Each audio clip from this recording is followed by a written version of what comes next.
আমরা সাইদুল ইসলাম সাইফুল, সে গত 12 তারিখ নিখোঁজ হয়। এই মর্মে 12 তারিখ সন্ধ্যায় হচ্ছে তার বাবা আমাদের নীলফামারী সদর থানায় একটি সাধারণ ডায়েরি করে।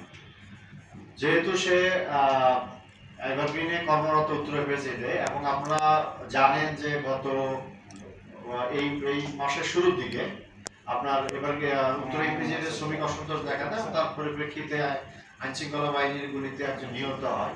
ফলে বিষয়টাকে আমরা অত্যন্ত গুরুত্বের সাথে নেই যে আমাদের কাছে ইনফরমেশন ছিল বা তার পরিবারের লোকজন জানায় যে তাকে অপহরণ করা হয়েছে।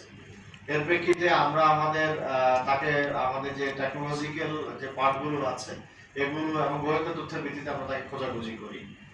পরবর্তীতে আমরা এক পর্যায়ে গতকাল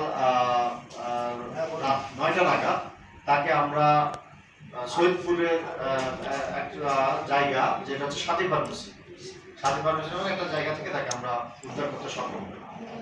আমরা তাকে উদ্ধার করে আনার পরে তাকে প্রাথমিক যেহেতু আমরা তাকে কর্দমাক্ত অবস্থায় তাকে পাই, তাকে আমরা প্রাথমিক চিকিৎসা দিই।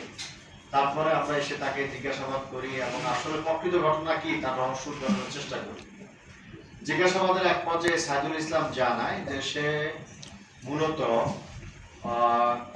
সে এবং আরো কয়েকজন মিলে অজ্ঞাতনামা, সে আসলে অনেকেরই নাম বলেনি, আমরা জিজ্ঞাসাবাদ এখনো অব্যাহত আছে। সে মূলত হচ্ছে এই শ্রমিক অসন্তোষে কাজে লাগিয়ে একটা নাটক সাজানোর চেষ্টা করে। যে নাটকের প্রেক্ষাপট ছিল যে যদি সে আত্মগোপন করে, সে এক পর্যায়ে স্বীকার করে যে আমি নিজে নিজে আত্মগোপন করি, এবং সে বেলা 12টা নাগাদ সে আপনার উত্তরা ইপিজেড সংলগ্ন এলাকা থেকে সে বাস যোগে রংপুরে যায়। সেখানে সে একটা লম্বা সময় অবস্থান করে। তারপর সে ওখান থেকে সিরাজগঞ্জের একটা এলাকায় গিয়ে ওখানে নেমে যায়, সোলঙ্গা নামক একটা স্থানে সে নেমে যায় এবং সেখানে সে রাতটা অতিবাহিত করে। পরবর্তী দিন সকাল আবার 11টার দিকে, অর্থাৎ 13 তারিখ, সে 12 তারিখ নিজে নিজে সে আত্মগোপনে যায় এবং 13 তারিখে সে সকাল 11টা নাগাদ আবার সিরাজগঞ্জ থেকে ব্যাক করে। আমরা তাকে গোয়েন্দা তথ্যের ভিত্তিতে আমরা তার তথ্যপত্র বিশ্লেষণ করে তার মুভমেন্টটা আমরা দেখি।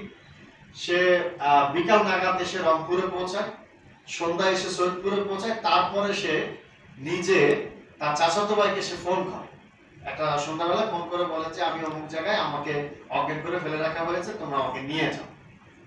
তো এরপরে আমরা তাকে নিয়ে আসি ওখান থেকে। আমরা জানলাম যে ওখানে নিয়ে আসার পর তাকে যখন জিজ্ঞাসাবাদ করি, তখন সে বলে যে মূলত তার উদ্দেশ্য ছিল পূর্বের যে অসন্তোষ, এই অসন্তোষটাকে পুঁজি করে একটা নাটক তৈরি করে ইপিজেড কর্তৃপক্ষের কাছ থেকে একটা টাকা আদায়, মানে যেটাকে হচ্ছে আমরা মুক্তিপণ বলে থাকি, চাঁদা আদায়ের জন্য।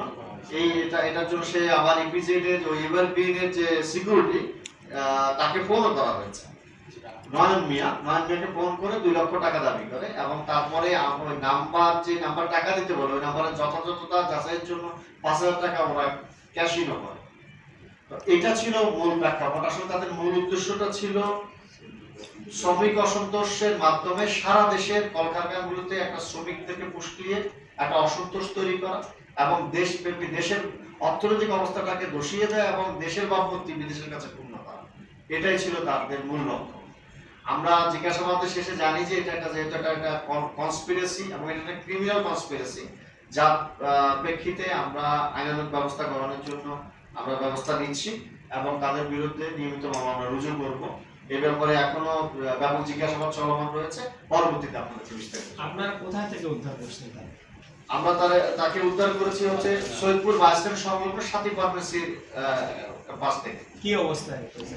আসলে সে নিজের গায়ে এসে জিজ্ঞাসাবাদ স্বীকার করে যে আমি এখানে আসার পরে আমার কাছে মনে হয়েছে যে আমাকে সবাই জিজ্ঞাসা করবে যে কে তুলে নিয়েছে।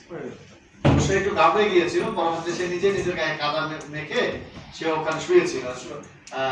ওখান থেকে তাকে তার আত্মীয় স্বজন এবং আমাদের পুলিশ ডিবি সদস্যরা গিয়ে উদ্ধার করে।